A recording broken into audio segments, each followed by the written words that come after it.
The Readiness Assurance Process. In the readings, you learned about the 5 stages of the Readiness Assurance Process. In this video, I'll introduce you to the classroom experience. First, I want to show a very short clip of the team portion of the Readiness Assurance Process in a very large class.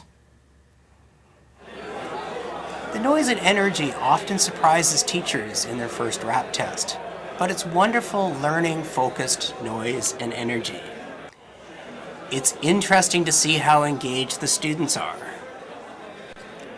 When Larry Michelson first conceived of and tried the Team Readiness Assurance Test, he moved around the room and he listened to the team's conversations and deliberations.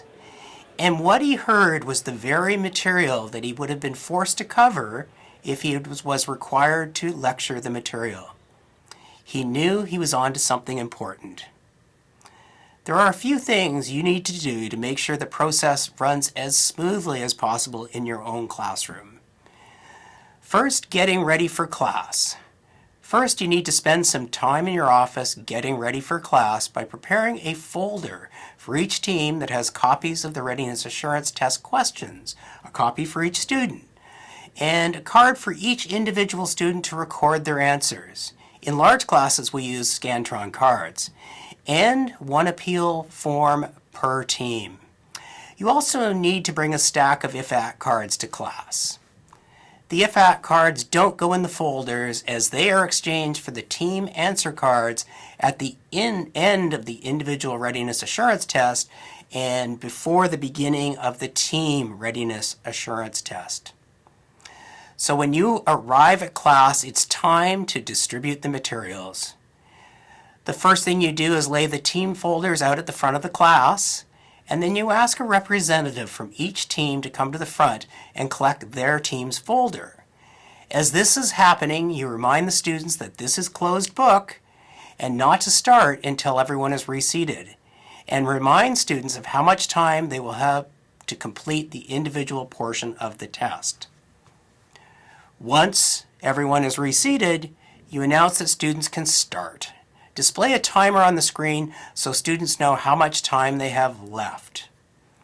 Once time is up, ask for pencils down and the team representative to collect their answer cards from all their teammates. The team representative then comes to the front of the class and exchanges the individual answer cards for one if-at scratch card. It's worth mentioning more about if-at cards. They are amazing. Students love them, teachers love them. They're like lottery scratchers. Teams need to discuss and come to consensus on which answer to scratch. There's often an exciting moment of truth when people literally hold their breath in anticipation. A scratch that reveals a right answer, a star, is met with cheers and high fives. An incorrect answer is met with sighs and groans. We use a clever decremental scoring scheme, 4 points if you get the answer right on the first scratch, 2 points if you get it right on the second scratch, 1 point if it takes 3 scratches, and 0 if you have to scratch all 4. This incentivizes students to re-engage with the question even after they may have initially gotten the answer wrong. As teams are settling back in to start the TRAP once you've distributed the if-at cards, you let them know how long they'll have for the TRAT test. Typically, we give 1 minute per question for the IRATs and 1¼ minutes for each TRAT question. Always display a timer on the screen so teams know how much time remains.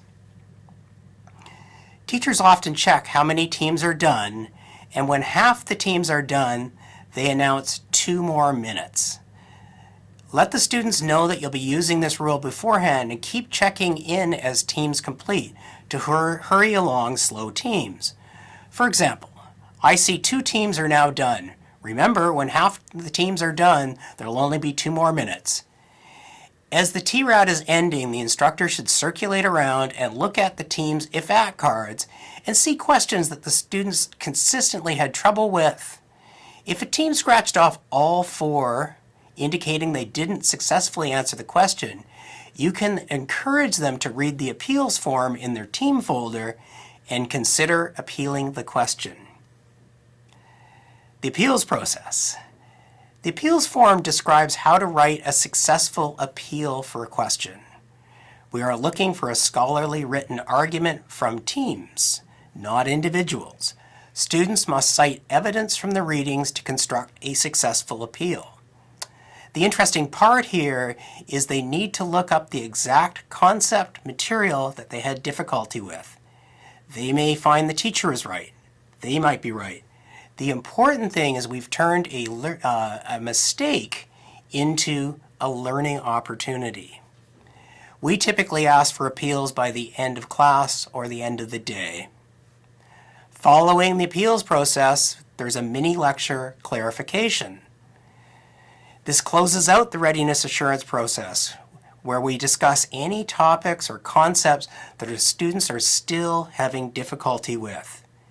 An easy way to have students help you identify troublesome topics is to write the questions on the board and have team representatives put check marks besides questions they would like discussed. You don't want to discuss all the questions. That's a real energy killer. Just discuss a few of the most troublesome. Often later in the course, students don't even want the clarification as they are eager to move on to the main problem-solving activities. So that closes out the classroom wrap process. You have taken student initial preparation, individuals, and turned it into true readiness to begin problem solving.